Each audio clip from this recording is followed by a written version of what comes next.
How to change YouTube account's password. Hello guys, this is Atticus and welcome back to another tutorial video.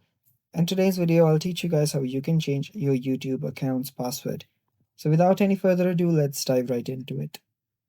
The first step is open up your YouTube. After you've opened up your YouTube, make sure that you're logged in into your account. Now you can tap on the top right corner on your profile icon, and after you tap on it, you'll get an option called Google account. Now what you'll need to do is head over to your Google account. Now since your YouTube account is associated or is linked to your Google account, they're basically the same thing. So if you want to change your password for your YouTube, you'll have to change your password for your entire Google account.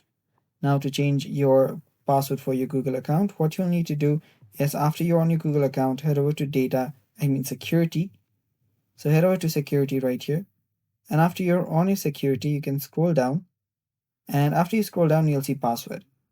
So all you have to do is tap on password and it will take you to another page. So wait while it loads. You can verify that it's you. And after you've verified that it's you, it will take you to this page. Now you can wait for it. And now all you have to do is type in your new password. So during that verification phase, you'll have to type in your old password. And after you type in your old password, now you can select new password here and confirm it. As it says right here, you will need to use at least 8 characters. And yeah, you can just change your password after you type those in here. And that's basically how you change your YouTube account's password, guys. Thanks for watching.